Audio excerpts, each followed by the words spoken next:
Good morning, this is Lee Swanner with Swanner Landscaping, and I want to talk to you today about the number one problem with the irrigation systems, and it's a busted heads. Everybody sees them, water spraying up by the curb strip, by the driveway. Somebody knocked a head off, somebody came along and kicked a head off.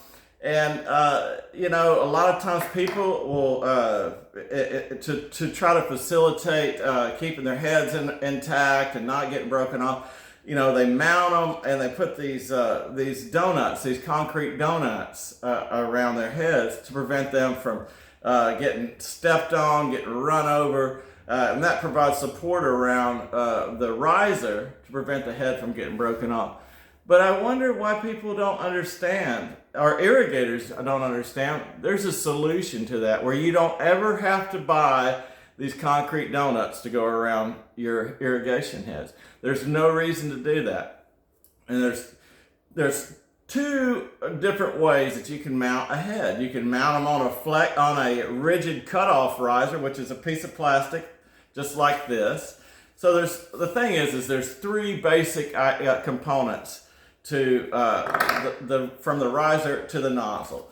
So in this particular case, I've got a rotor here. It's a little half inch orifice rotor. Okay, but this is a cutoff riser. Okay, and it's historically this is the way people have mounted heads before it was copper or galvanized IPS pipe, and that's what risers are made of. So everything goes to plastic years ago, and they start using these cutoff risers.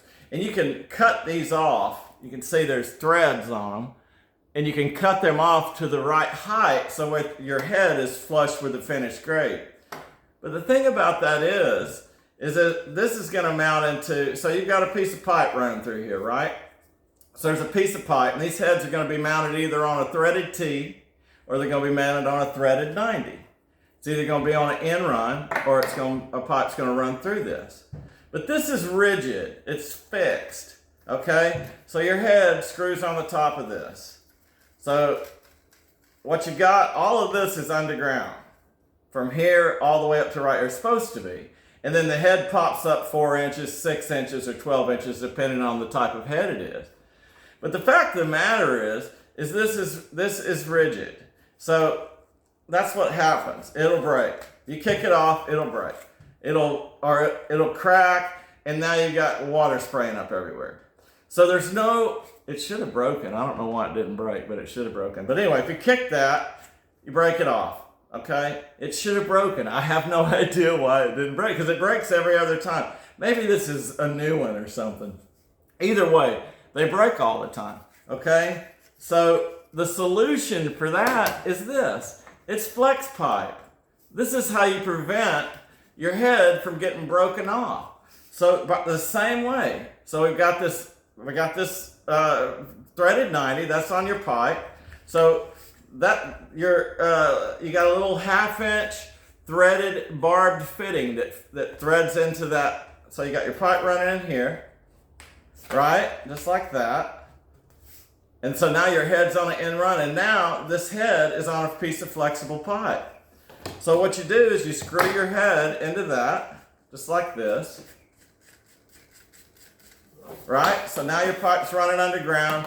Your head's out here. You cut this to fit where you want your head. Now it's on flexible pipe. You can put it anywhere. So you bury this. You bury your head up. You pack it down. Now I can come along. I can kick this. I can run over it. And it's going to flex on there. It's not going to break.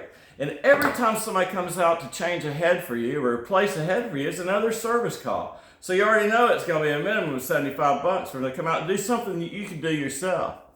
And whenever I install an irrigation system, we put it on flex pipe. Either a prefabricated swing assembly, which is a 90, and a piece of funny pipe, or you make them yourself. You buy a roll of funny pipe and these little fittings. It doesn't cost anything hardly at all.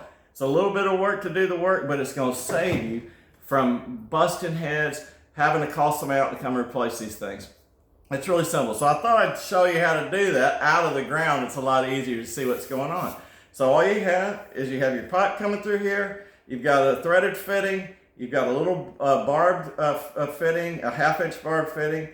piece of funny pipe, whatever length you want it. Some people run funny pipe all over the yard. I mean, they run it, come off of one spot. You can tee off of this and go to another head because they make little tees for this.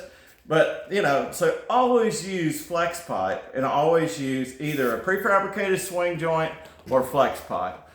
Don't use a fixed cutoff riser. I mean, unless you just have to, but the shorter this thing gets, so like say if your pipe, this pipe was put in and it's not but 3 inches under grade.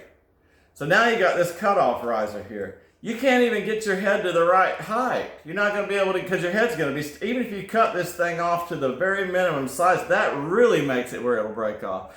And man, I'll tell you right now, kids love to walk down the sidewalk and knock your heads off. They do it all the time. I know it. I see it. I repair them all the time. You think, well, how did that happen? Little Johnny just walked by and he wants to, you know what little Johnny wants to do. He wants to break stuff. And so that's what he's going to do. But you can prevent him. You can get satisfaction because he can kick on this thing all he wants to, but it's not going to break. I promise you that. This, one shot and done. He's down the road. You got water spraying everywhere. This, it's not going to happen.